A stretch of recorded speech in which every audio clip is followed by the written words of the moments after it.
running out of time, cause I can see the sun light up the sky. So I hit the road and overdrive. Baby, I'm going through withdrawals. You don't even have to do too much.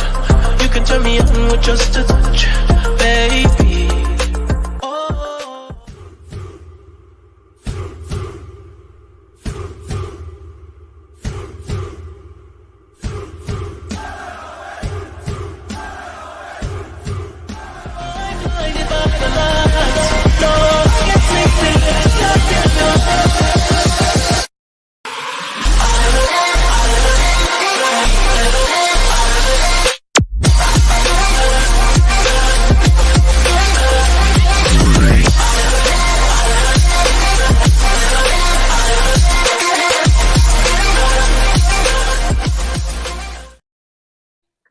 We're back, baby. We're back. Back in the game. Get in. Get in. How is everybody? Pete, how are you? I'm great. Cheers. Good answer. Who is that guy at the bottom? Martin, how are you? I am okay. I tell you what, I know you say who's that lad at the bottom, but despite my fleeting appearances, I've still got more than Chris Hall this season. And that's saying something.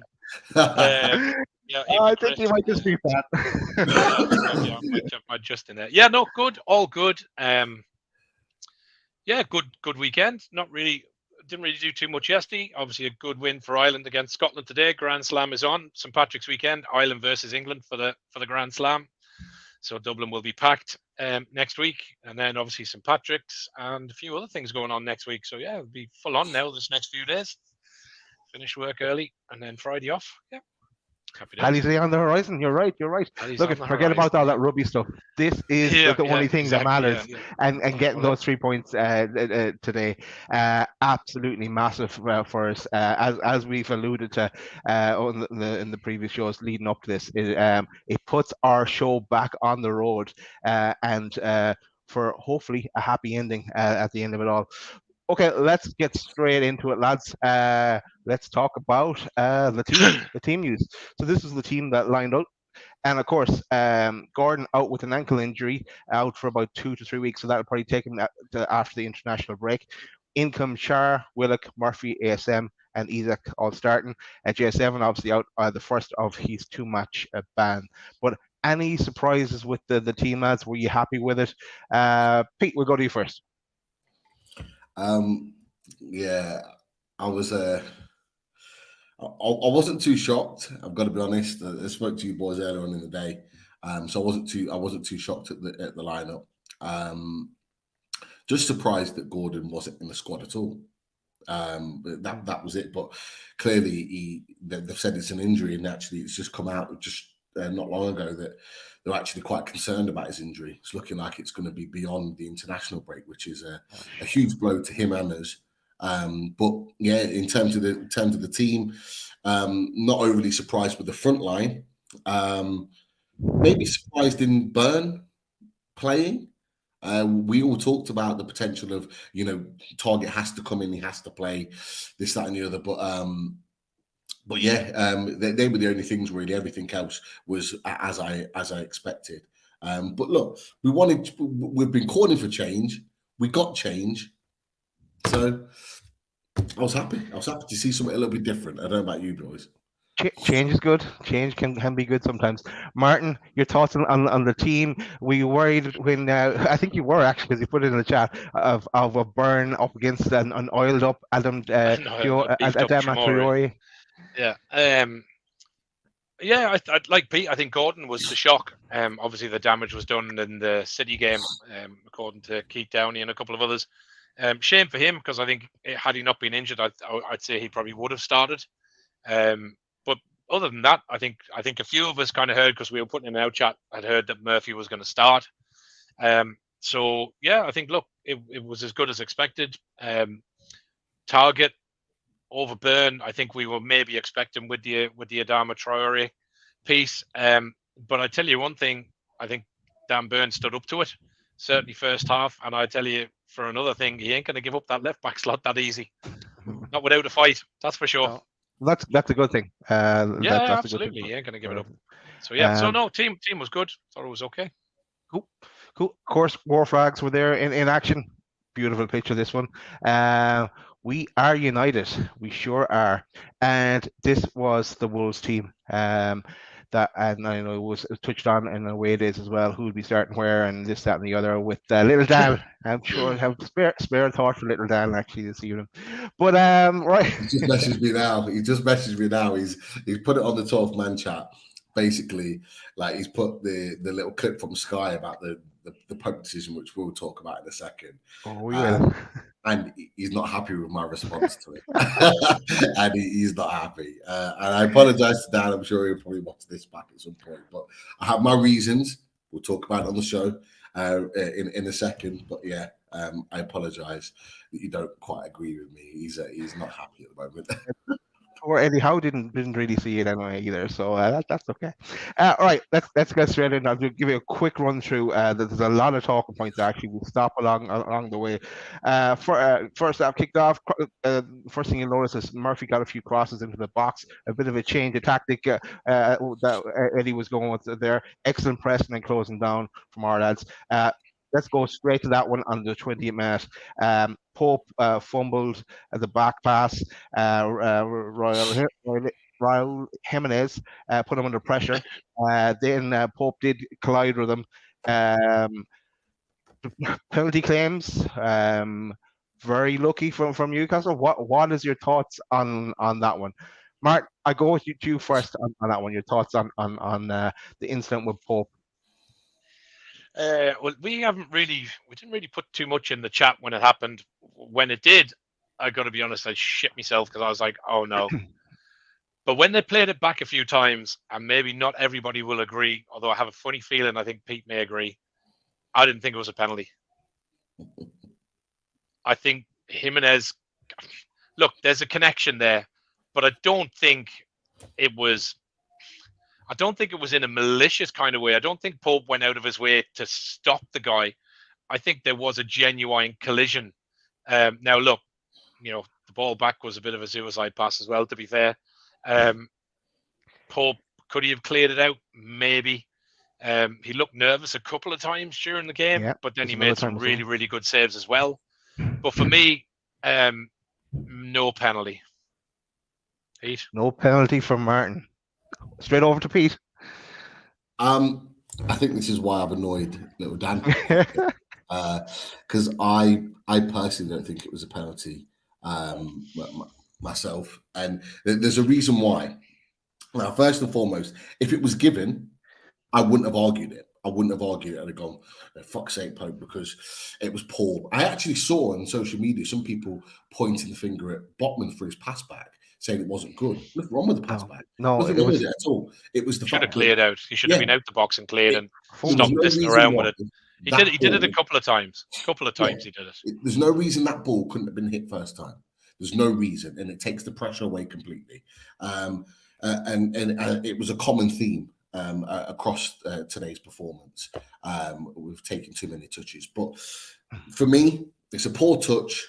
Jimenez nicks the ball, but I think the reason why it's not given, genuinely why it's not given, is if you watch it back, and Mark, I'm sure you agree with this, is that Jimenez jumps into Pope to try and generate. He was looking for it, yeah. Like the back of his backside, he literally moves his body into Pope to try and get the contact and goes down. For me, absolutely. For me, Pete, the reason I didn't give it was because I thought that Jimenez turned to the left and kind of the arch of his back and the back of his hips went into effectively the midriff. There wasn't any and the reason I said no was because despite that, I think Jimenez turned in a bit, but I think from Pope's perspective, there was no physical wrapping of the arms or around the waist or around Jimenez. He kind of just bounced off him and went the opposite way to me. So that was the main reason I didn't give it, because I thought that Jimenez did move in and initiate some of the touch. It was still sloppy from Pope, don't get me wrong. And like you, if they'd have given it, I'd have said, Jesus, okay. You wouldn't have complained about it, but It wasn't a pen for me. I hear what you lads are saying, and yeah, the first couple of times you see it, you think this is definitely a penalty here. It's going to go to VAR. We're going to get screwed here again, like we normally do. And I think if I was working with VAR, I think I would have given it though. To tell you the truth, lads. It did look bad. Now there's another instance later on we get to as well in the game where there was a potential sending off on the other side, but we'll get to that in a few minutes. But if Hope had got sent off, if that penalty Hope had got sent off, I think he would have had a 4-match ban or something. They said on Sky, but get out of jail there. Really, it was really lucky. The thing I don't get is, and not that you wanted it, but the fact that VAR didn't even take 2 minutes and say to the referee, look, hold the game for a minute and a half. Go look at the screen. Yeah. The ref's initial piece was to wave it away. The linesman didn't even flag. And the linesman was up with play. I get that the referee was probably 30 yards behind Pete, coming from the halfway line, give or take. Yeah. 35 yards maybe. Yeah, he was around there. He wasn't up to play at all. You know, the contact was there. And what surprised me more, like you, Daz, sitting there on the edge of the couch going, oh, VAR, balls, we're going to get screwed. Here we go. But it didn't even go to VAR. And I think if I was a Wolves fan, which thank God I'm not, but if I was, you would be peeved, to be honest, that it wasn't even looked out, because I've seen more given and gone to VAR against teams this season. So I think it goes back, for me as a fan, it goes back to the inconsistency. So I think if you're an away fan, if you're a Wolves fan, you're looking at that tonight, you're going, what the fuck, like, you know? Yeah, so I could understand them being peeved, absolutely. And then let's fast forward another 6 minutes, and a great ball into the box from Trippier, free kick, and who gets on the end of it? Only Isak, starting ahead of Wilson, and there's our new sign in there. Somewhere signing in the background, Neves. Yeah, that's him there. You can see him closely there. Not clearing it, but yeah, and absolutely brilliant goal from Isak. Great connection with his head, and not one forgetting his head on the scoring headed goal. So it's nice to see that happen. But what did you make of that goal, lads? And I'll just play with this Isak goal celebration as well. Pete, we'll go to you first from the goal. Boys, honestly, it's a top class finish. I can't describe to you how difficult that type of finish is. And look, as well as that, there's been a lot of finger pointing with regards to him. He's not a small lad. Was he 6'3", 6'4"? He's a tall lad, I think, yeah. And there's been question marks about his height, question marks about him in the air, and he's just kind of completely just stuck 2 fingers up to anyone that's questioned him about his aerial ability with that. But I mean, look, the ball is world class from Trippier, and it wasn't the only world class ball he put in today. By the way, I thought his delivery was very good, but to generate that sort of power. You know, you look at it from behind. He knows exactly what he's doing. It's not just hit him. He's come in, neck muscles, bang into the far corner. They are not easy goals to execute, and he's executed that absolutely perfectly.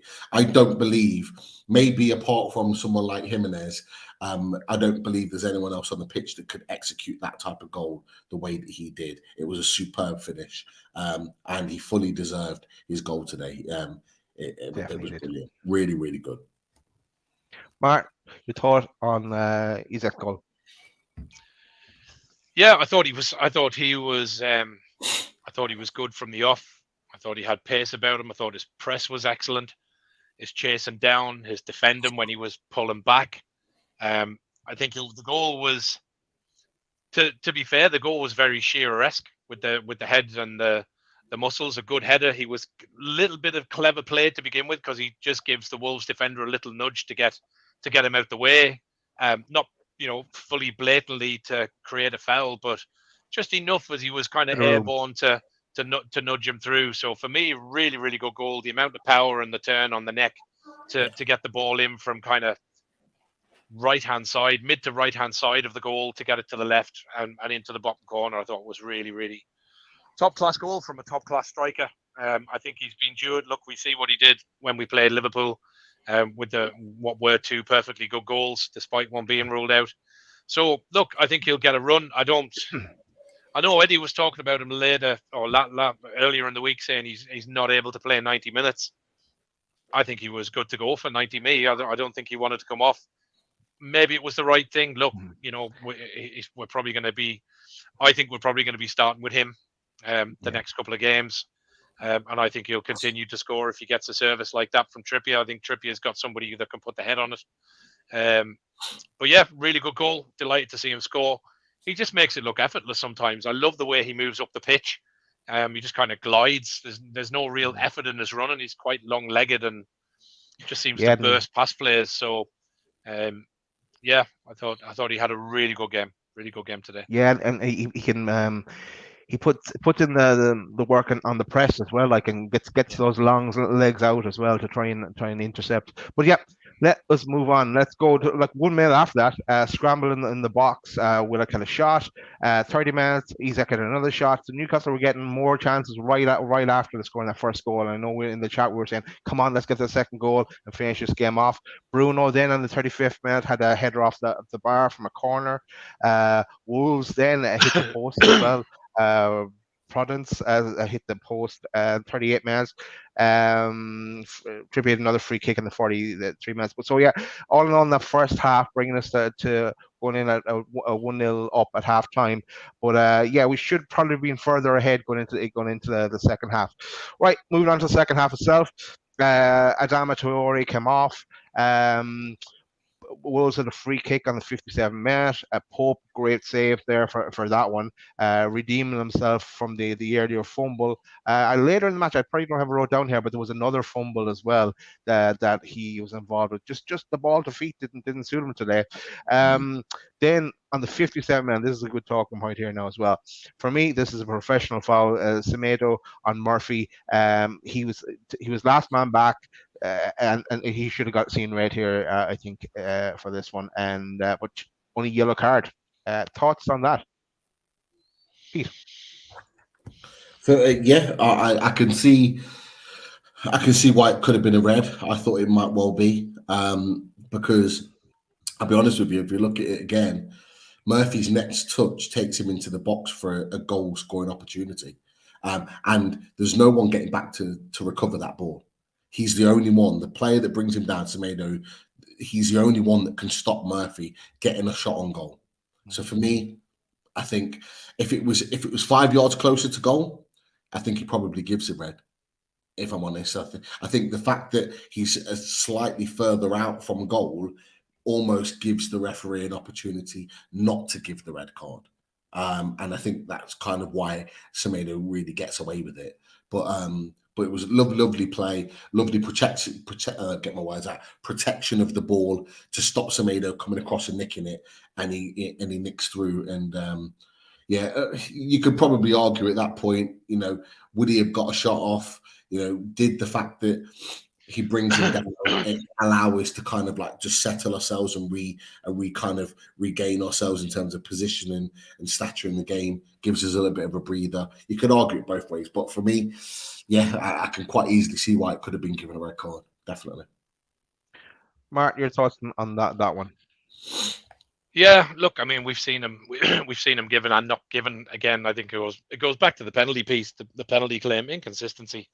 Any other game, if that's, I was going to say if that's a top 4, the chances are that's given. If that's, Haaland going through or De Bruyne or Foden, there's a chance that's given. Was he necessarily last man? I'm not convinced. But look, again, the inconsistency, you've seen him given. So should he have gone? Maybe. I don't know. Not 100% for me. Right, for Wolves, I think Wolves fans watching this or watching this back were 1 also on potential red cards each, so you can get over that now. Right, we'll move on. Next up was a Pope, a save on the 63rd minute. Another good save from Popey. 67 minutes, ASM and Isaac off, Miggy and Wilson on. 69 minutes, bit of a fuck up. Trips, who was having a brilliant game and did have a brilliant game, but he slips and when he was clearing the ball, and he hands the ball to this man Chan, who is no stranger to scoring against us, and he obliged and put the ball in the back of the net for Wolves, 1-1. Wolves back in the game, and us feeling sorry for ourselves for not taking those chances early in the first half. Anyway, move on. Next, a bit of action is on 78 minutes when Miggy scores his goal. Here's my little Miggy. Boom. Great ball from Willock. And there's a 1-2 with Miggy, I think, and Willock feeds them through. Lovely goal from Miggy. Did take a deflection on the way in. We don't mind. Thoughts on Miggy's goal? Mark, we'll go to you first. Yeah, look, good finish. He looked good when he came on. Was he unlucky not to start? Possibly. He's probably been a bit jaded last couple of games. I think that kind of whole right-hand side play has been quite telltale for the last few games for me. When it's kind of snuffed out, him and Trippier, we don't really have a threat. Whereas I thought with Isaac and ASM today on the left, I thought we had that. Certainly on when Isaac was pulling left, Wolves couldn't contend with him. So yeah, I think Miggy played well. He was active on the ball. Press again in the second half was really good. The finish, look, when it went through from Willock, I think there was only going to be one result when Miggy got a hold of it. So I think that was a fairly foregone conclusion. Good finish. He still had a defender on his tail and a keeper to beat. Got a slight deflection, but look, you got to applaud the lad. He's gone through a bit of a barren spell. But the confidence is still there. And I think, we put in our chat there during the week, lads. I think I put something up that despite the last few games, we've still been creating the chances. Yeah. And I think today we were more clinical. Probably if you look at some of the chances we had, we should have probably won it by more. Certainly by 3-1, if not 4-1. But the chances will keep coming. We're still creating. And I think today we just, we probably got a little rub of the green and took two chances when we had them. Probably unlucky with Bruno not to score. And Botman at the back end as well. But yeah, look, took his goal well. Thought he played well when he came on.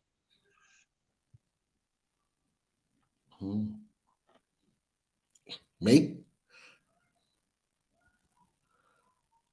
Oh, Daz has got a goal away glitch. That's not super slow motion. I know, yeah. He's like, I thought he was doing one of those like wink memes. And is Miggy back? I think I know what Daz just said. Something along the lines of is Miggy back? So I'll answer that question. He's certainly back within the goals. I actually think this we're going to get delayed Daz now. That's for sure. But Almiron, I think it was the perfect management from Howe today. Bringing Miggy Almiron off the bench when Wolves were starting to tire, to run at them consistently and constantly was exactly what we needed in the game. And it was a perfect substitution. I thought Miggy did well when he came on, linked the play really well. That sort of quartet of players really kind of got together in and around Miggy, and the connection started to come together. And it was a really, it was a really good move that he started. Him and Willett, he started the move, the little 1-2, make that little movement. It wasn't the only time he made that movement. I think he made it 2 or 3 times before and didn't get the ball from Longstaff or various other players. But Willett found him, and you could argue a little bit of luck from behind the goal. Looked like there's a bit of deflection, but I honestly believe that the way in which he manoeuvred to hit the ball, I think even if it had gone into the corner as he intended, he probably would have scored it anyway. So lovely finish. Well deserved, 11th of the season. That's going to build his confidence massively. So yeah, I'll put it down to Miggy, great cameo performance, but equally a really good management performance from Howe bringing him on when he did. Yeah. Cool. Yeah, and yeah, my internet just sounds like it's not doing the best there now, but it will pick up as we go through. Right. next up was Murphy came off, Richie came on. Then on the 93rd minute, nearly Botman nearly put the ball in the back of the net as well. From nice little work, the corner. Jesus Christ. Pete, text Chris, see when he come on, even though he's pissed, will you? Even that'd be better than Daz. It's the full time. Newcastle winning 2-1, and we got our first win in since the 15th of January. So absolutely delighted with that. Right. Hopefully stickers are the game. I don't know. I can't see them. But let's first up, Puppy. Let's. I've no clue where we are, Daz. I don't even know what we're doing. Oh my God! What's happening? You're breaking up and down. Me and Pete are just having a little discussion on our own here because we don't know where you're at now. I'll drop off. You carry on for a minute, so drop off. Oh, brilliant! Mark, I was just laughing at you because you're just with a big smile on your face. It's just like being on screen with a Dalek. It's like, and then he's speeding up and then he's slowing down. It's like, it's just amateurish. Yeah. At least get sorted when you're coming on. Still crap. Any better? Hopefully. No, he's gone again. He's gone again. Oh. But look, we'll come back to it. But as Daz was saying quite rightly, 2-1, massive 3 points on the board, and of course the boys were in in a celebratory mood, should we say? Victory lap honor. Mark, you could tell how buzzing they were on the pitch after the game, couldn't you? I think it's like anything, Pete. Do you know what? I was actually saying this to a scouser yesterday in work. Do you know sometimes you can just try too hard? Yeah. And I think that's what we've done the last few games. I think we've tried to push it. Yeah. And I think when you do that, you get the chances, but the more chances that go by that you don't score, the more nervous you get. Yeah. And I think you could see a couple of, nervy performances. Pope being one, you can tell that the sending off prior to the Carabao Cup has affected him. Yeah. First 20 minutes before he got a couple of saves in, the ball and then the whole Jimenez thing. Jesus Christ, he was rattled today. He was not his usual composed self with distribution. He picked up a little bit in the second half. But there was a few there, but there was some good. For me, the difference today was we didn't try and push it. And I think, to be fair at St. James's, the crowd play a huge piece in that we don't get frustrated if it's not going our way. When it came back to 1-1, listen, how many games have we gone to, or we've seen, or we've watched on TV? We've either got beat 2-1 or we've ended up with a draw. I think the good thing for me today was heads didn't go down. Even after Trippier's slip, the guys got themselves back together again. They all started talking. Eddie started to line them back up. You could see him on the sideline, get closer, pull out, Joey, pull in, do these things. And I think that's a major difference. So I think today we didn't try and force the play. We didn't try and make it happen as hard. And I think that when you're a bit more relaxed, I think those chances start to go in. I think it's like, Wilson's, you're pulling at it, you're stretching, you're not connecting properly because you're so bloody desperate for it to go in or to hit it right. And look, I think goal scorers who are natural goal scorers will score when they're not thinking about it. Haaland is a prime example. Score from any angle because you just don't think about it. It's natural. Yeah, it's just instinct. But good win. For me, I think it's a massive win. We just needed that winning feeling again. We needed to taste what it feels like to win. When you go 5-6 matches without winning, you kind of lose that that kind of you lose your mojo a little bit. You know, we were walking around with a little bit of a swagger at the back end before the World Cup, and certainly after the defeat to Leicester, and everyone, including the fans, thought that we were going to continue doing as such with some of the games that we had in front of us. You know, the Fulham game was a hard-fought win.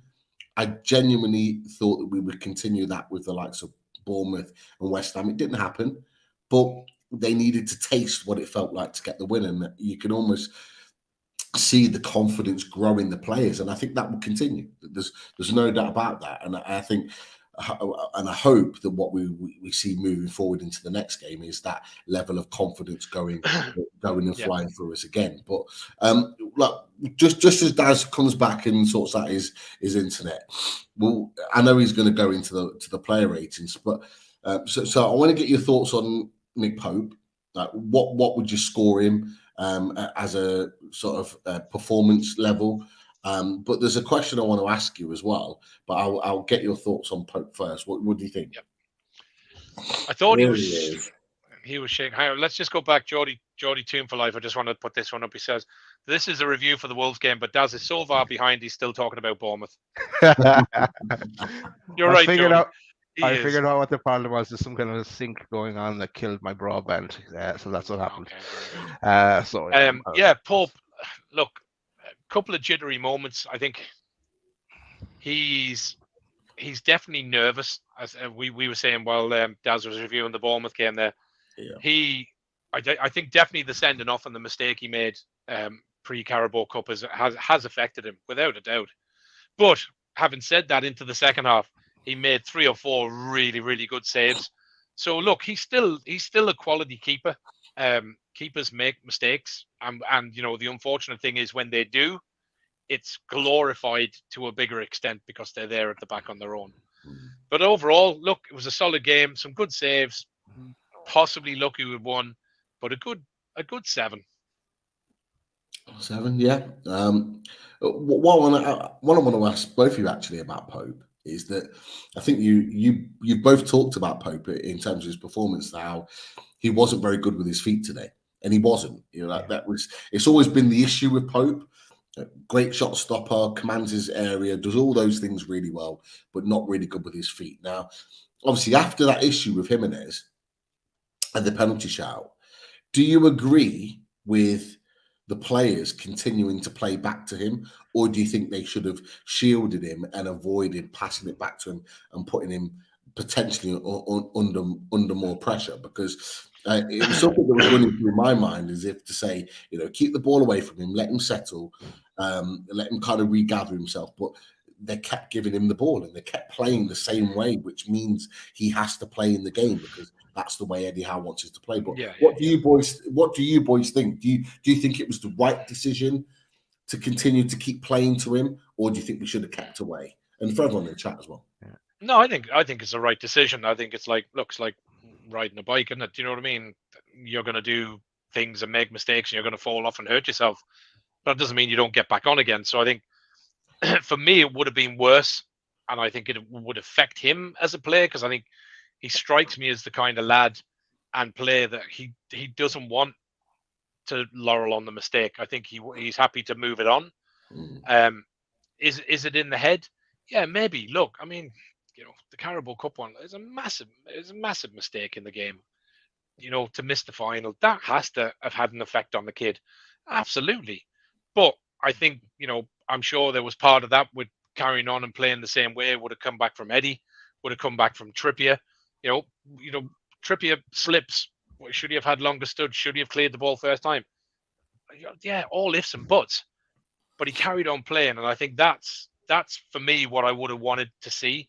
I think if they'd have, I think you can still shield him, but I don't think you change the way of playing, because that's how we play as a team. If his confidence is shot and he can't play the game effectively in the way we need him to, then he has to be replaced. Yeah. For me, yeah, no, I think they did the right thing in playing the ball back to him because yeah, it was a ploy to try and get him over it and get him moving again. Pretty much in the same way they were saying about the Carabao Cup final, where Karius get him an early touch, get his confidence up, that kind of way. So get his head back in the game again. It is unfortunate it was two fumbles in today's game, but they lucky enough, they weren't the things that cost us today. So overall, I give them a 7. By the way. Yeah, I'd agree with you. I'd give them a 7. Made 2 or 3 good saves to kind of come back those 2 clumsy moments with and to be fair, David Cook just put that comment on that you dropped on, Mark, was absolutely right. Avoiding him would have indicated a lack of confidence. I agree with that. At first I was a bit like, keep it away from him. Equally, I think to coin a phrase just above that, just puts our defence capable of passing to him less.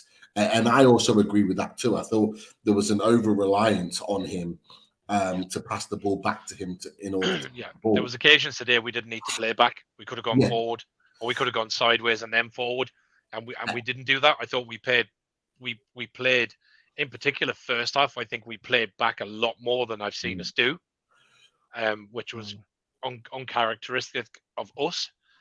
Was that because we didn't have that right hand side outlet in Trippier and ball to Miggy and then just fucking run? Possibly. I was just disappointed at the areas in which we ended up playing back in. There was a couple of times in the second half where Burn would have the ball quite far up the pitch, almost level with their 18-yard box, and there'd be a throw-in that would pass to his feet, and instead of looking forward for the forward pass or trying to drive forward and create something, the easy thing was to just take a step back, pass it all the way back to Botman, and then it goes back to Pope, and then we start again. It's like we can avoid doing that. So I do agree from both sets of things, from David Cook and also to coin a phrase that actually we could pass to him less because we don't need to pass to him. But at the same time, if we're trying to avoid him, it shows that lack of confidence. It's an interesting discussion, but ultimately we didn't get hurt by it. And let's face it, he doesn't do this kind of thing every game. It's just a period that this has happened, and I'm sure we'll come through it. The thing for me with the playing back, Pete, and nobody really said anything on it, was I think we probably played back more than we would normally do because we missed the strength of Joe Linton holding the ball up in the middle. Possibly. Yeah.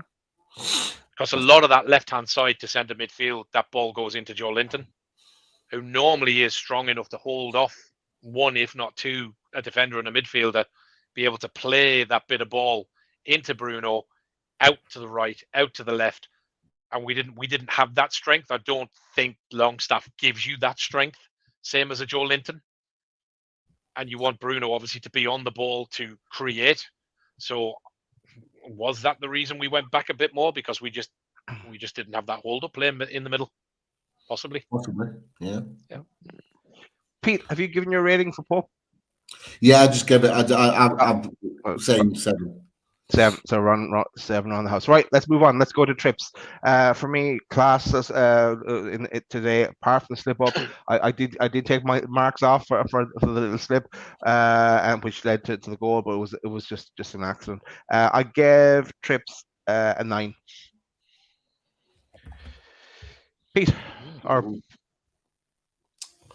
Trippier, I gave an 8.5. I thought his delivery was superb today. Not just for Isak's goal, but there was a few other really good pieces of delivery that weren't kind of matched with the run or the finish on top of it. I thought he was back to his best today, apart from obviously the obvious with the goal, which was poor. Pope had it covered. He didn't need to hit the ball. Whether there was a call or not, we don't know. So we can't really assume that there was a call, but there should have been because there was no one around him. But other than that, he continually drove us forward, and it was a very good captain's performance. So I've given him an 8.5. Yep, Dave agrees with you. Yeah, same for me. I think, look, the mistake was uncharacteristic. To be fair, he's unlucky. The foot went from clean underneath him. But I agree with Pete. I think Pope should have been a bit more decisive there and came out and cleared out. Probably taking that issue away. So yeah, 8.5. Look, great game. Certainly back to where he has been. I thought his levels had dropped off a little bit the last few games. Hasn't been as commanding. I thought even up against the likes of Jimenez and stuff, he won a good couple of headers and headed clearances, which for a smaller guy in that back, I thought he did really well against certain players. So yeah, 8.5, back to his best. But yeah, unfortunately, look, the mistake was his. But thankfully, they're few and far between with a player of his quality. Cool. Let's move on. We'll go to Shar. Shar for me, he was class today. The runs through midfield and further afield, he got some nice tackles in as well. He also got won that free kick that led to Isaac's goal. Shar for me was up there for man of the match. He wasn't my man of the match, but he was up there in contention. I'm giving Shar a 9.5.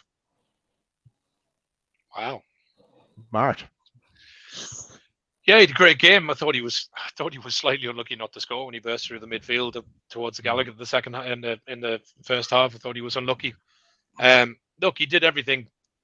With him, you get everything that it says on the tin. Played well, doesn't flap, dealt with everything in the air, defended the box, cleared when he needed to, played ball when he needed to. So yeah, again, for me, wasn't my man of the match, but he was one of two or three. And I think, as we go through the rest of the players, there was a lot of, probably in comparison to other games, there was a lot of good individual performances today that all came together at the same time. So yeah, I'm going to give him an 8.5. He wasn't my man of the match, but I thought he had a really rock solid game at the back. Cool. Pete, Shar. Yeah, I'm going to go 8.5. 8.5 for sure. I thought he was solid. I thought he handled Jimenez really well. It seems to be the common theme now is that those big physical strikers seem to lean on Shaw, thinking it's going to be an easy touch, but he turns out to just manage them just as well as Botman. He's just as good. And a lot of teams kind of underestimate Shaw, which I'm happy about. But Shaw was good for the bits that he did today. Carried out the ball nicely, defended his side of the pitch really, really well. I can't fault him. Didn't do anything standoutish that was outstanding, but ultimately you don't want your defenders to do that because you want them to have an easy game. So 8.5 for me. I thought he was good today. Cool. Move on. Let's go to Botman. Botman, some nice passing and the usual tackles and what you'd expect from Botman. I give Botman an 8.5. Yep, sorry, same for me. Again, I think alongside Shaw, you don't actually really even need to talk about him. You just know he's going to mop up. Unlucky at the latter part. I think I probably would have scored him a 9 if he'd scored, and would be great to see him get on the scorebook. A couple of inches lower, he would have broke that duck. But yeah, he's just a quality defender back on winning ways again at St James's. So 8.5. Yeah, I've given the same Shaw, 8.5. I thought Botman was also good today. I thought his defending was better than actually his ball play, which tells you a lot about the type of game that he had. I do feel that Botman has to cover Burn a lot, so I think he has to do more in the game than Shaw. And I think that's something that I've come to notice in the last number of games. There's been a number of times in the last few games where Botman has had to basically go out to the left as almost in a left back position to manage the situation because either Burns not been in the right position or the man's beat him. And he does have to do a lot of additional mopping up. So, it wasn't really about his ball work today, but his defensive positioning was very good. He made a couple of really important interceptions within the game that we probably have forgotten now because we ended up going on the attack and everything kind of broke down for Wolves, but actually could have turned into really difficult moments. But he's just quality. He really is. And him and Shaw together looked very, very good.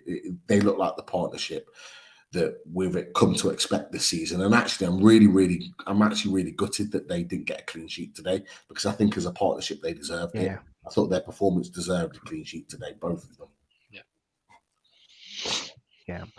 Only for that slip, they would have. But look at we still got what we wanted from the game. Right, let's move on to Burn. Big Dan Burn. I delighted that well, I would have started Target because as we alluded to in the team sheet, but Burn was really up for it, and I thought he did well. And there's a few nice moves as well. He got forward and interlinked with ASM as well in the game. Because we went so hard and Burn before, and I'm marking high tonight with the win, first win in so long. I'm giving Burn 8.5. Yeah, similar for me. Thought he did well with Traore. I think Pete's piece is right. I think Botman does really help him out a lot at times. But we said kind of coming on, he's not going to give up that left back slot easy. So Target's got a fight on his hand to dislodge Burn. I can't see him slotting back into that centerpiece because I think Botman and Shaw are the two that are there. But he had a good game. Distributed well, got up and down the pitch. I heard him a few times pulling Maxi back into position. So yeah, look, he's a good leader on the pitch as well, along with Trippier. So marshal the defense well. Yeah, good 8.5. Yeah, I've gone slightly lower than the centre backs. I've gone with an 8. I thought he was good, particularly in the first half. I thought he managed that left side well, whether it was Traore or Semedo. Look, those guys have got a hell of a lot more pace than him, and he knew it, but his positioning was very good. He was ushering the ball out really well. He was back in position quite a number of times within the game. It was always difficult because Adama was cutting inside and basically coming into the middle of midfield during those games, so it makes it difficult for him to mark him. I actually disagree slightly with Jordan Flav. He says, the support in front wasn't necessarily there. I don't necessarily agree with that. I think Willett was very good supporting in, and I thought ASM tracked Semedo really well when he needed to. It was always either Semedo or Adama that Burn had to mark. It was never both of them. It was very rarely both of them. And if it was both of them there, then you would expect St. Maxi to be back and Willett to come in and cut that off. But it was only ever really one of them running at Burn. So you only really need a second person in there. And Willett came in and did a really good job there. And Maxi got back when he needed to. But Semedo was, I think, more worried about Alan St. Maximin today and stayed back rather than getting forward as much as he would probably like. And little Dan mentioned about Semedo and how he's improved. So I thought he managed things well. I think maybe dropped off slightly in the second half, but I think an 8 is more than sufficient. Score for him 8.5. Any one of them, I think that's about right. Cool. Let's move on to the midfield. First up is Bruno. Bruno putting in playing kind of like in that number 6 role at times. Getting the tackles in. I didn't think it was his best game. He seemed a bit frustrated at times as well. But I'm giving him an 8.5. Bruno. Yeah, I don't know. It's a funny one. Something going on.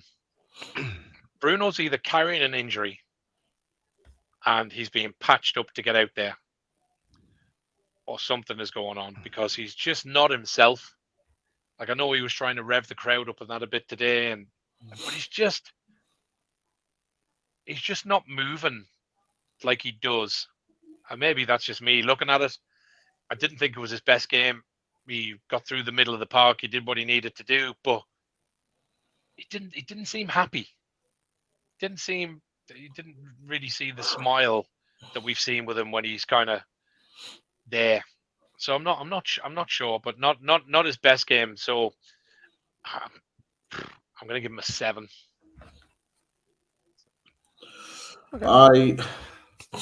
I've got slightly different. I've given him an 8.5.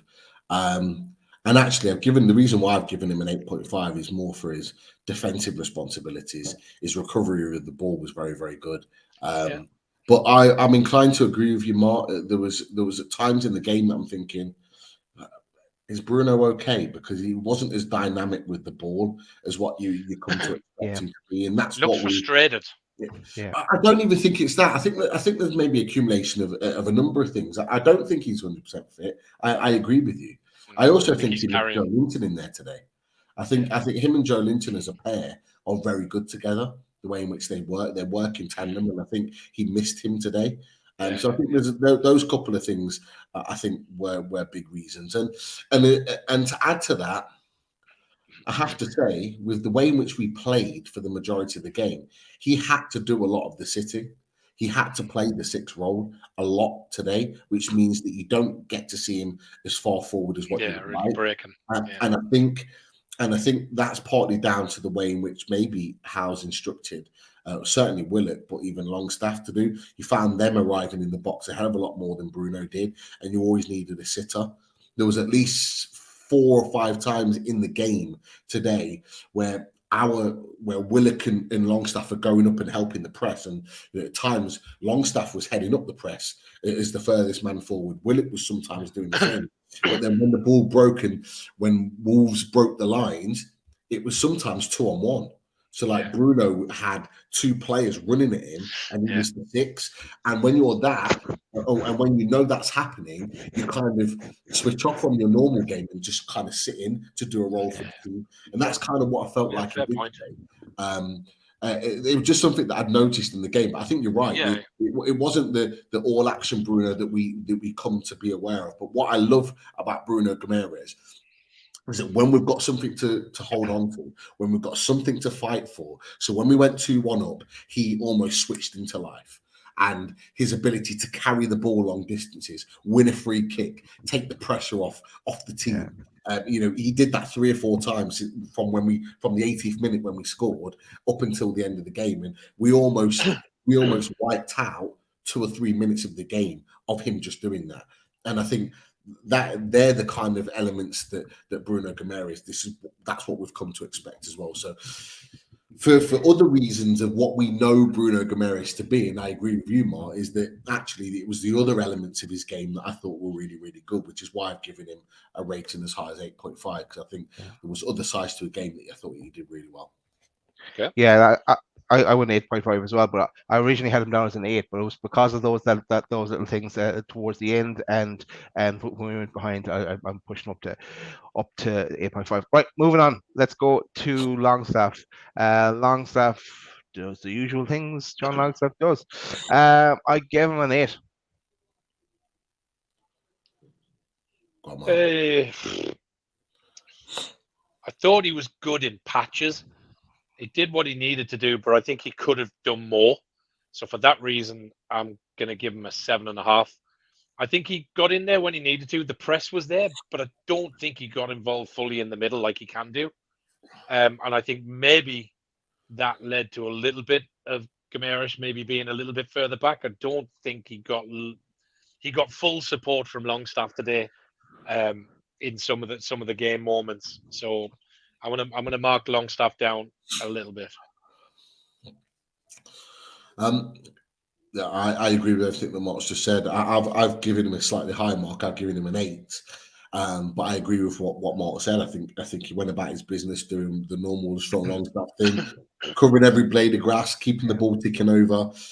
His defensive positioning from corners, what I mean by that is attacking corners. He's always the last man defended. He does all those things excellent and really, really well.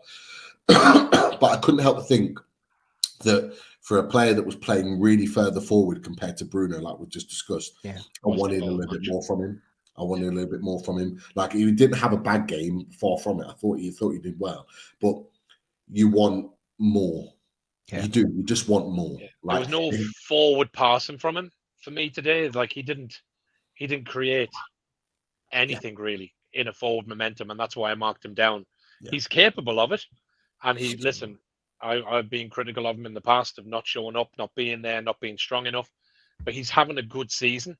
But I thought today was one of his lesser games today for me. That's fine. That's fine as well, because at the end of the day, we won. Yes, let's move it on. Let's go to Willock. So Willock, and look, I have a little heat map of Willock as well for this one.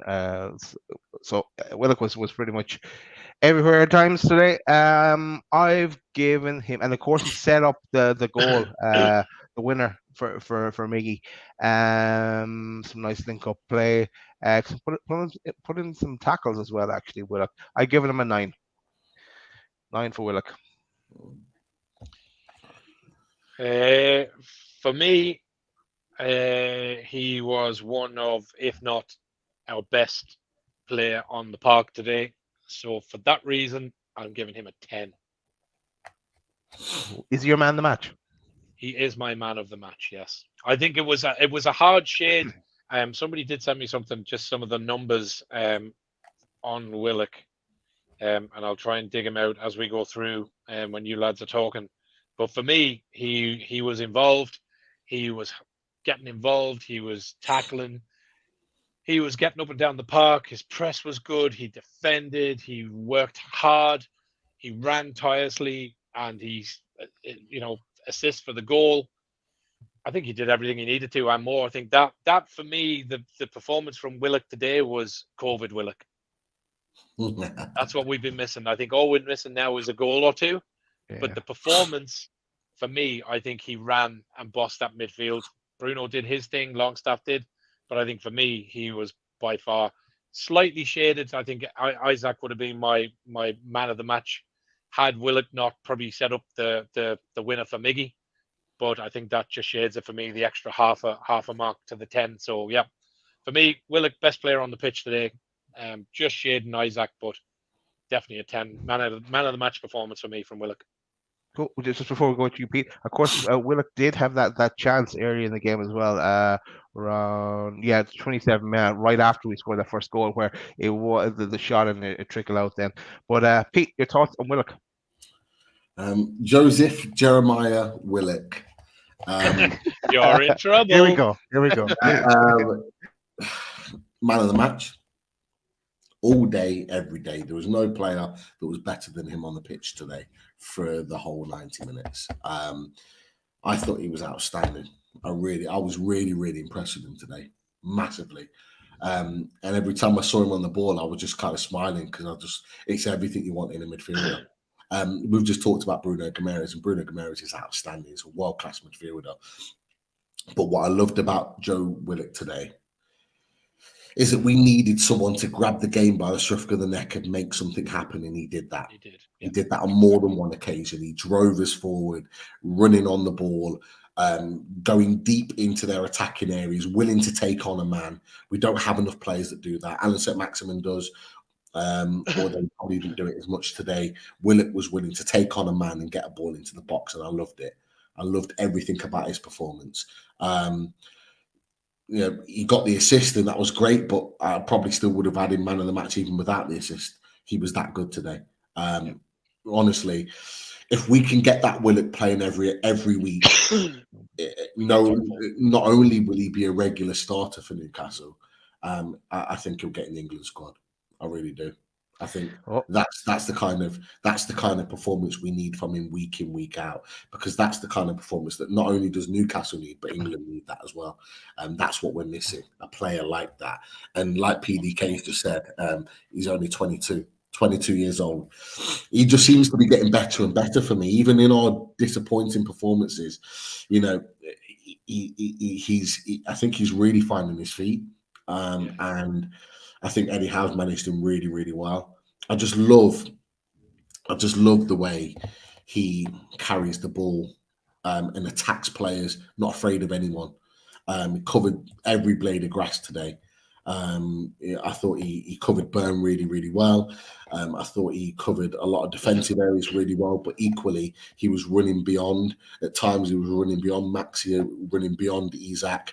He was getting into real attacking areas. I just want him to shoot more. It's the only thing he's missing. Like Mark said, he's almost COVID Willock without the goals. We just need him to to be shooting more and to take more chances, to take more risks in front of goal.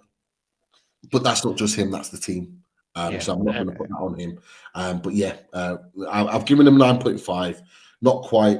I don't think anyone quite got a 10 in my opinion today. But if anyone got a high mark, it was him. 9.5. Brilliant. Loved it. Yeah, I gave him the 10. This was Statman Dave on Twitter. Send on the numbers. So just numbers for Joe Willock, game by numbers. 100% long balls completed, 88% pass accuracy, 49 touches, 12 final third passes, 6 ground duels won, 4 ball recoveries, 4 out of 6 dribbles completed, 3 shots, 2 key passes, 1 big chance created, 1 interception, 2 clearances, and 1 game-winning assist. Numbers are brilliant. That's the best he's played in a long time. For that reason, when I kind of read through them, I kind of looked at it and I went, do you know what? That's a 10 out of 10 performance. Some good numbers there. The last time that Willock started playing really well and he scored, then it was right before the World Cup. So Willock to score against Forest, and then we go on in an international break, potentially. Awesome. Right, let's move on. Murphy coming in today. Probably, I wonder if Gordon had been fit, would Murphy have started? But anyway, Murphy coming in, and his performances the last couple of weeks coming on he's probably deserved a run out.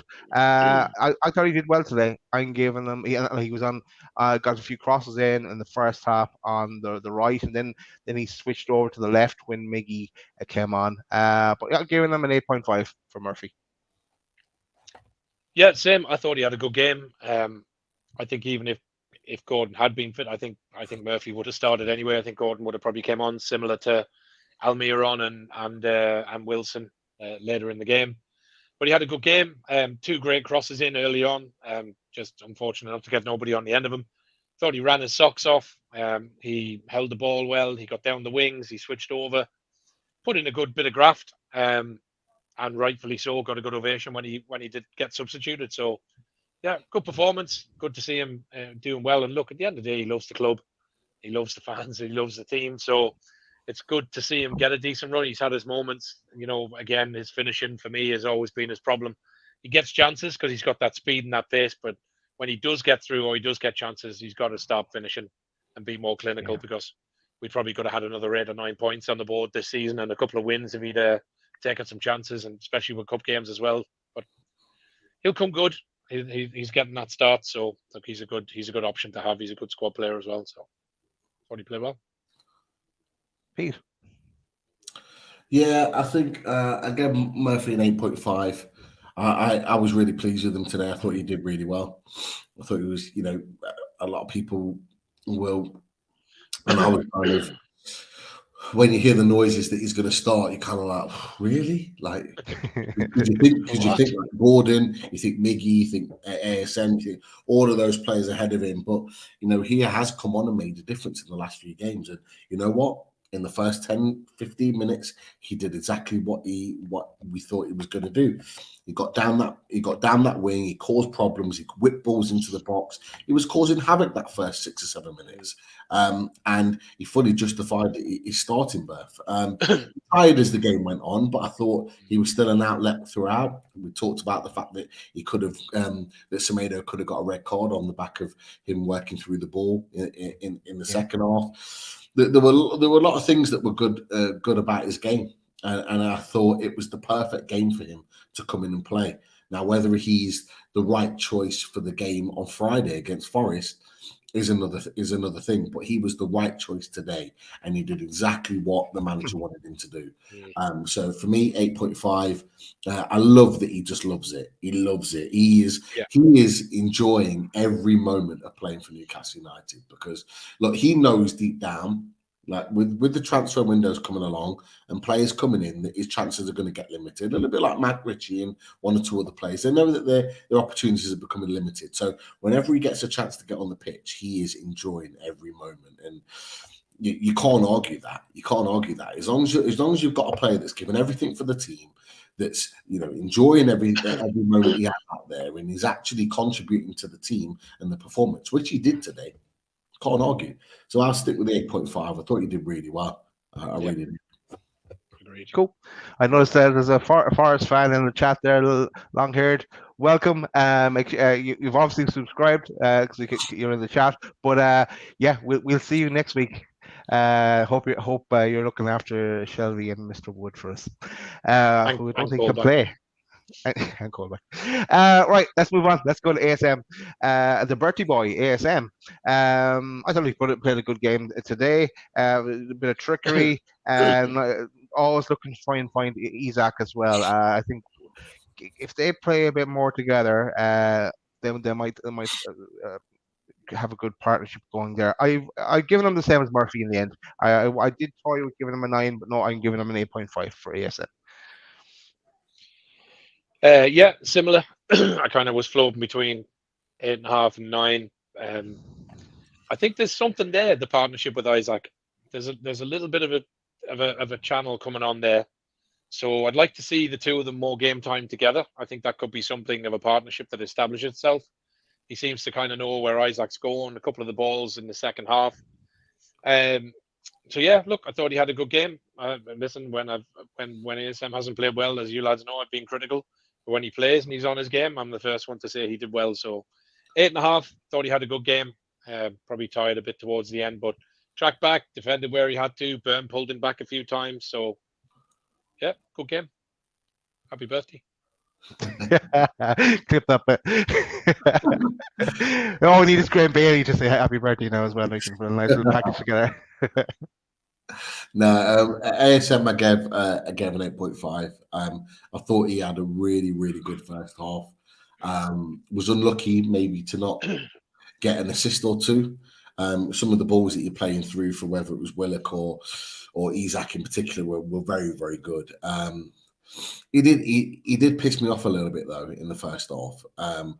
Like he needs to find the balance. He's trying too hard for the team, and I hope people understand what I say when what I mean when I say this is that he's trying too hard to do things for the team. So there was, I would say, at least 5 different moments in the first half where he gets given the ball, where he isolates his fullback one-on-one, and the ball gets switched over. I think Willock does it a few times. Longstaff, Shaw, a number of balls get switched over to him in his one-on-one. And he's getting the ball and he kind of touch, and you're just saying, go at him. Just go at him.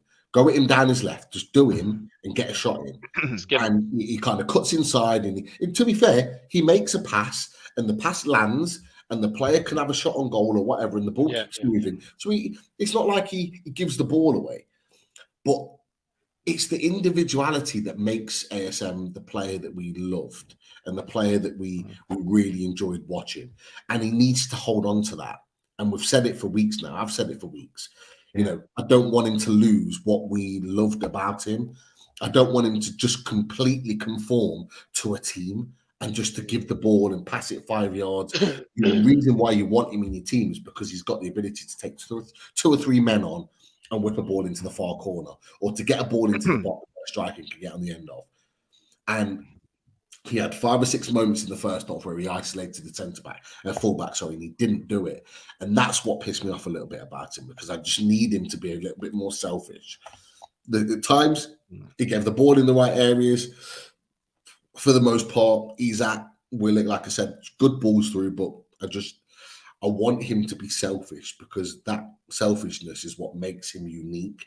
I just need that from him in future games.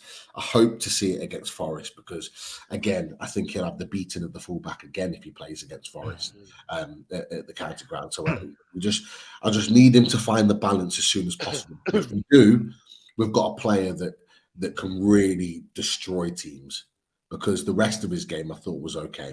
I thought it was really, really good for that first half. Did tire, so did Isaac. Right thing, by the way, bringing him and Isaac off as a partnership and bringing the other 2 guys on, because it ultimately made the difference. But you want those boys fit for Forest, because Isaac and ASM partnering up again could be the difference in us winning the game. It did ultimately make the difference. Not for the 2 minutes right after that when Wolves scored, because it wasn't slip that caused that. Yeah. But I completely agree with you, Pete, on his uniqueness, and we've been talking about this in these review shows that if it's just the balance, and just flick that switch ASM mode, like do whatever you want, go for it, and that no one knows what's happening then, and sometimes not even ASM, but it's a joy to watch when that happens. Right, we're the last player for our ratings, and this is my man of the match. I know he only played 67 minutes, but I thought he was immense today. He was absolutely class. He's the press he put on, tracking back, well, not tracking back, sorry, but putting everyone under pressure, getting those long legs out. His goal, of course, in as well. Beautiful header. So I've given Isak, who hasn't started. This is for God, I don't know when. For us, so I give him a 10. My man of the match tonight, Isak. Yeah, just for Adam, Isak. Yeah, 9.5. He just shaded for me by Willock with some of the numbers that Willock put in. So great game. Good link up with ASM. Took on defenders. Great ability. Want to see him play even more. I think right to start him. So hopefully he gets a good run in the start now. I think he will. I'd love to see him get the start against Forest. I think he could do some damage. Him and ASM, Murphy or Miggy, I think either one I'd be happy to see on the other side, and go at them another 3 points on Friday night. Hopefully a happy 3 points and a happy St. Patrick's. So could be a good Friday all round if we can get 3 points. But yeah, just shaded by Willock, but a good 9.5. Hot tub time machine then, Martin. Hot tub time machine, yeah. Yeah, loaded live. Pete. Isak, I've given him the same markers as Willett. I'd give him 9.5. I thought he was brilliant today. I thought that was the best striker's performance we've seen for a long time. Exactly what we needed today. The way he performed, he was just brilliant. I think you guys have mentioned the press. In previous games, his press hasn't been great. It was absolutely spot on today. His press, he looked like he could run forever. And that's what I said. I was a bit surprised he went off, Pete, because I thought he had more legs than him. He did say it. He did say it in the presser afterwards, or in the presentation of the man in the match trophy from Sky, that he was kind of feeling it a bit. But yeah, sorry, carry on, Pete. No, I completely understood. Like I say, Eddie Howe said in his press conference before the game that he wasn't ready to play 90 minutes, and what you want is a fully fit Isak doing that for 90 minutes. He's not quite there yet. Now he got what was it, 60 odd minutes, 60, I don't know how many, 65 minutes. Yeah, something like that. He played. That's good minutes in the tank for him to work as hard as he did. Yeah. Can we get that to 75 against Forest and give us moments where he's winning the game for us, and then bring him off? I do think that Howe is slightly worried about the international break in him, because last time he got injured for Sweden on the international break. So if he gets called up, I think that'll be a concern. I think that's why he's maybe playing it a little bit safe with him. But look, if he can give us, if he could, I wouldn't either. I agree with you. I wouldn't take the fine. I wouldn't release too much time with him being released the last time, and it's for me. I don't care about these fixtures in March. I don't care about them at all. Game management and player management. I think club comes before country sometimes. It should. No way I would release him. He needs to keep working with the team, and he needs to go to Abu Dhabi on the kind of warm weather camp again and benefit from that. But what he saw is everything you want in a striker. He was winning headers, flick-ons. He was pressing really high. He won 2 or 3 presses in the first half. As well as that, he gets a world-class finish. On the back of that, 4 goals in 9 games or whatever it is, brilliant. Could be well on the way to getting double figures if he continues playing like this. Yep. Just a really, really good striker's performance. But the only reason I put Willock man of the match is because Willock played the full game, and that's the only reason why I've got Willock ahead of him. But if he'd have stayed on and played up to 80, 85 minutes, I think easily I would have had Isak as man of the match. Right, so that's it. I know Miggy came on and scored the goal, but I see my broadband is pretty poor now again. Hopefully it picks up, or it doesn't kick me out. Right, let's go to the table. Here it is. We are back up into 5th spot. We have 2 games ahead of Spurs, who are in 4th, and they're 4 points ahead of us. We have a game in hand on Liverpool, who are 2 points behind us. Great to see that green tick there, for indicating a win. Has been so long coming. But yeah, your thoughts, lads, on the table. Of course, Man United drew as well, and Casemiro got sent off when they played Southampton. And yeah, terrible challenge. And yeah. So he's going to miss the game against us back after that international break. So that's brilliant news. 4 games. Yeah, that's his second red this season. Yeah, so missed 4 games. Yeah, lovely. That'll hopefully dent their rise as well. So if we could pin them back a bit as well, all the better. But lads, your thoughts are on the table. Mark, we'll go to you first. Yeah, I think a lot of people are saying the same thing, and I think I will follow suit. It's in our own hands. I don't think we can look at those above us. We just got to keep clicking points. Me and Pete were talking kind of pre-coming on air. We've had a shitty spell where we've not been winning, but we've not really dropped. So if we can put another 6, 9, 12 points on the board between now, another 5, 6 games, Spurs are inconsistent. They could go to Man United, win 2-0, and then go away to Southampton and lose 2-0. So I think they're catchable. They've still got to come to St James's. The interesting thing for me, in the top 8, we don't play any of them away now for the rest of the season. They've all to come to St James's. So apart from kind of Liverpool and City, a good chunk of that 8 have got to come below us, and above us have to come to St James's. So while that is the case, I remain hopeful. I still think we get a European spot. Will it be 4th? I don't know, but I think we finish in a European spot somewhere along the lines if it's not conference. But sure, you take it. If it was conference and above, you take European football. I don't give a shit what it is. Happily have an away day in Iron Apple like the West Ham fans did. Yeah, I wouldn't. I'm not really interested in the conference, lads. I just think it would potentially do more damage than good. I know what you're saying. People could say that, all right, it brings in European football. It brings it boosts the coffers. It gets you into Europe. Not much. It not generates much revenue.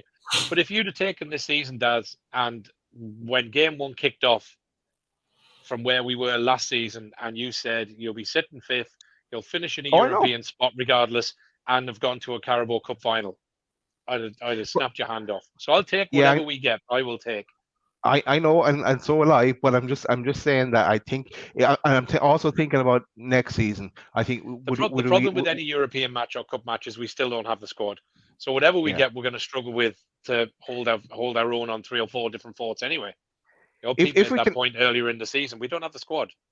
If we can go and play like our second string, let's say, in a lot of those European games, then fair enough. I don't want it to by playing in that conference league, by damaging our next season and damaging our potential to get into the Champions League next season or whatever the case may be. So that's why I'm reluctant and hesitant to look towards that conference at the moment. Look, I'll accept it if it comes our way, but I'm just. We have to love Champions League, to go higher. We don't have the squad for it. I know that. Yeah, I'd take a European entry at a lower level, just to have European away days and get back into it. Where, yes, there are some potentially lower level teams that you might progress and at least do a bit, and you may have the squad coming out of the summer to deal with some of that and an FA Cup run or a cup run. We don't have and won't have in the next 2 seasons, I don't think, the team to contend with a Champions League run, or even you get your games, you get your group games. That'd be it. I don't think it's and we're gone off topic, I know, but I don't think it's playing in the Conference League attracts the better quality player. I think playing in the Europa League or the Champions League does, but it's not a selling point. It doesn't bring in enough revenue. Signed Trips and Bruno.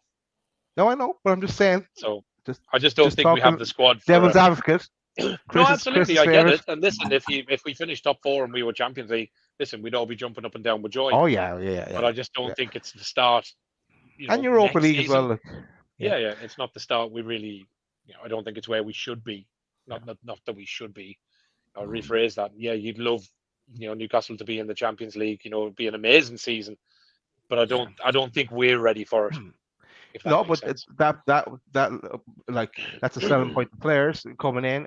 It's a more revenue in because from a decent European competition, not the conference. Pete, your thoughts on the league? We are firmly back in the Champions League race, and I'll be honest with you, that's where my thoughts are right now. They weren't the last couple of weeks. But my thoughts are firmly on securing Champions League football. As Martin said earlier on, and the reason being is because of the points that you mentioned, Martin. It's in our hands. Do I think we're going to get it? Do I think we're guaranteed to get it? No.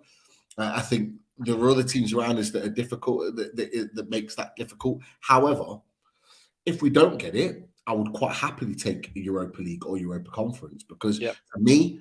And I said it to you boys right at the start of the season. I would have took anywhere between 10th and 8th as our progression. I said 7th. I'd take 7th in a heartbeat. So for me, and clearly for you, Mart, as well, is that anywhere between where we are now is 4th and 7th. And I say 4th and 7th. Look, we've just talked about Man United losing Casemiro, who's a big player for them for the next 4 games. Who's to say that by the time those 4 games are done, that we're not close to them? Or potentially on the same points, or even and a lot of those teams still have European football. Exactly. Yeah, we don't. We've just got the league. Our next 4 games: Forest, Man United, the rearranged fixture for West Ham away, and then Brentford away. They're 4 games, four big games, 3 away games, albeit, but for their 4 games, if we win those 4 games, we're in the top 4. We are in the top 4. And then I think if we win those 4 games, our opinions of our season will look very, very different. Now, winning those next 4 games is going to be very, very tough. But why not look for Champions League football and go for Champions League football? And then if we don't quite make it, be happy with Europa League or Europa Conference after that. That's kind of where I'm at right now. Yeah. Let's go for Champions League. And if we don't get it, if we don't get Champions League, we can say we've given it our all, but we can go, you know what, Europa League, Europa Conference, that's not a bad fallback because we're still playing European football. And Daz is right. Europa Conference, for example, doesn't create a lot of money, but what it will do is that any sponsorships we get in the summer is that we can get extra money. We can justify extra funding or an extra few million or 10 million, 10 million, whatever it is, because we European playing European football. Yeah. You've got the European sponsorships that come to us that will generate more money just by being in Europe. And then on top of that, because we're playing European football in some capacity, players will want to come to us. Now, we might not be able to attract the Champions League level players, but we'll certainly be able to attract players that are much, much better than what we currently have right now. And that will continue to take us on to the next level. And look, we kind of laugh at Lawless because he's having groups on Europa Conference for the end of the season. But let's face it, we would take winning the European trophy at the end of next season. Yeah. We would take that. I would take that. I would. And you know what? I think we would be better equipped to win that competition than West Ham currently are. And West Ham can still win that competition. So for me, I just think I wouldn't discard Europa Conference. I wouldn't discard Europa League. But of course, we all want Champions League because we want to play in the elite competitions. Two questions there, right? First one, at what cost? If we, let's say we were to win the conference, get into the conference and win it next season, and where does that leave us? And second point there is that if you win that conference, what does that guarantee you? Does that get you into the Europa League following season, or how does the winning the Europa League get you into the Champions League as well? Yeah, okay. So that's something, I suppose. What I will say is that West Ham last season got to the semi-finals of the Europa League with a very paper-thin squad, and they still managed to fight in the top 6-7 to be able to secure Europa League, Europa Conference football, even with having a good Premier League season. And they had a real paper-thin squad, and probably a squad that was less less stronger than what ours is maybe right now, people might argue that very differently. We're already aware of the fact that if we're going to play European football, we've talked about it. Eddie Howe's answered the questions on it. If we're going to play European football, which we expect to do, I think that we're going to need to move the squad a lot quicker than we probably intended to, because we're going to need to bolster that squad. You're not going to go into a Europa Conference League or Europa League or even the Champions League with the likes of, with all due respect, Matt Ritchie and Paul Dummett in the squad. You're just not going to do that. So those players are going to move out, but we're going to get players in that are going to be part of that squad that, you know, on a Thursday night or hopefully a Tuesday, Wednesday night, those players are going to come into the team and be players that are going to start. That's fine then, yeah, that's fine. As long as it doesn't impact our league form next season, if we end up playing in the Conference League. Look, sure, West Ham could be playing in the Championship next season and be also playing in the Europa League if they were to win that conference out. Right, that's enough for the table. We'll move on. Maybe we'll take some questions and we'll round it up. Mart, what have you got for us? To be fair, there's not a lot. Most of them does are kind of comments. Okay, one here from John Askew. Is there a case to play target? He can supply more decent crosses from the left in addition to defending. That's what we did say last week. Byrne did well today. I think he'll stick with Byrne again. And as I think it was yourself, Martin, that said he doesn't look like he's given up that spot. Yeah. Mike Gant says, do you think we should put in a bid for Brennan Johnson in the summer? If we do, what position would he play? I don't think we will. I don't think we will, because of how much Forest will want for him. Now it will all depend. If Forest get relegated, they'll sell him, but it all depends on how much they're going to want for him. If they're going to want anything above 20-25 million, then I wouldn't pay it personally. He's had a good season in the Premier League, but I wouldn't pay that sort of money, because we're looking for good quality players, and he is a good young talent, but I think there's an element of us needing ready-made players, ready-made players that are coming into school. We've got a number of young players now that are kind of honing their craft and getting better. But we need, like we've talked about Ruben Neves, we take the cat a little down and all the rest of it. We talk about James Maddison. They're both Ruben Neves is 26 tomorrow. James Maddison's 26 already. Like they are players that are just arriving in the prime of their careers. They're ready to go. Like I think we need 2 or 3 players like that are ready to go. I honestly hope and pray that we get 2 or 3, maybe even 4, depending on where we finish in the league, of those quality, ready to go players that come straight into our starting 11. I think we really need that. Yeah, I think we get any format of European football. I think they invest heavily. That would be my gut feel, but we'll see. Just on Brendan Johnson. Yeah, he's rate him, definitely rate him. But I think his stock has risen now, and we'll use those funds elsewhere. Yeah. No, agreed. That's kind of it. Does the rest of them mainly comments, mate? Although Paul Gallant asked, Daz, did you set up LinkedIn yet for the show? Yeah, that's been set up for about a year and a half. Is it? Okay, well done, Paul. Glad to see you keeping on top of things with the channel. Well done, mate. That's it. Kind of most of the other stuff was just comments around how good Isaac and Isak was today, depending on which dialect you're using. How good was Maxi? That's it, really. Not the major, only 7 stars. Yeah. When Richie's on the comments, it's about 30. But he just stars anything. So yeah. He's there. There wasn't that many questions. Most of it was comments around how good the players were today. So yeah, I'm gonna take that with the rough with the smooth. So that's it.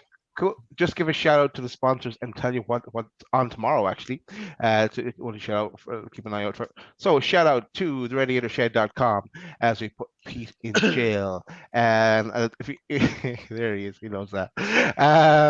But yeah, you know by now what Russ has on offer. If you need any heating or radiator needs, contact Russ. He will sort you out. And look at, he's still in the process of sorting Callum Wilson out. But look at, he's back. He's keeping more on the bench. Isaac will surely get a run for it now. So, but he'll be back soon, I'm sure. All right, and if you need them installed, then SolWorks will sort you out. And there's some of the lovely radiators as well. Let's move on to H2O Bathroom Design Co. The Northeast's largest supplier of Velcro and bathroomware. Team Valley Gateshead, over 20 years established, ran by the family. Get down to the showroom on 11th Avenue, Team Valley Estate, Gateshead. So yeah, we give. No, not even. You can't even give you a shower there, Pete. No, not on the right angle. But yeah, we all know the lovely bathroomware that is available, and this. Not taken from Calvin Wilson's house, but yeah, he's looking at these. I'm sure that's where he got the idea. Is that one there? That's pitch side. Pitch side. There you go. But yeah, lovely bathrooms available there. So check them out if you are want to renovate your bathrooms or doing up a house, or if you know someone that is doing that, just put them in touch with H2O Bathroom Design Co. Or contact us and we'll direct you that way. That is it for the sponsors. What is coming up Unloaded tomorrow? We are joined by the Toon Review crew.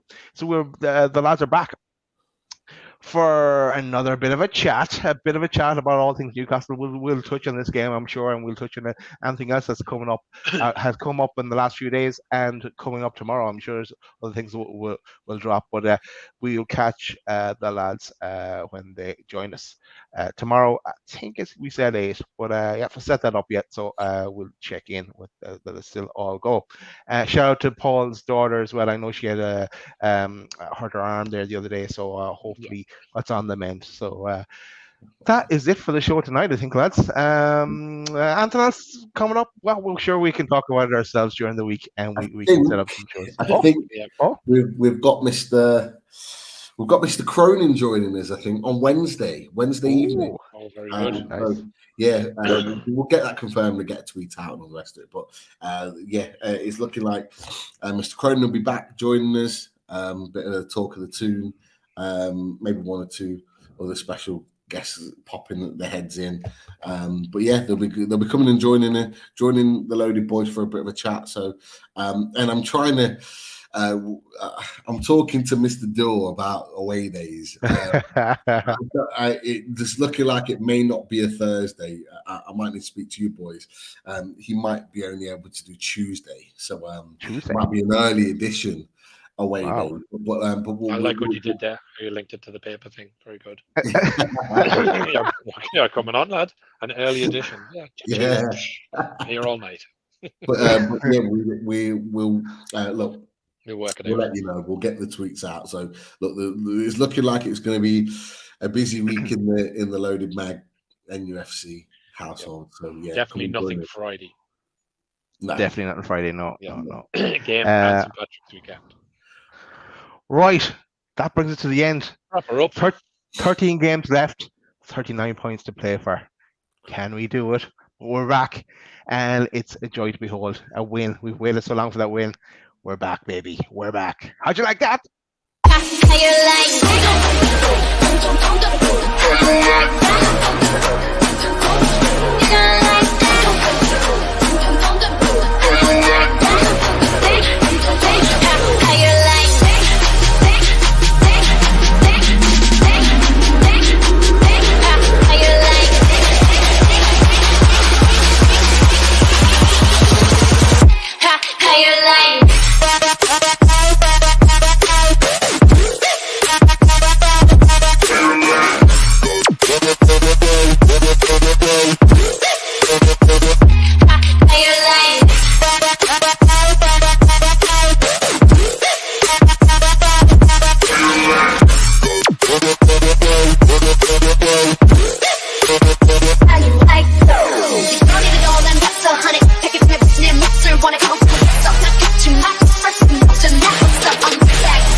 Drink it.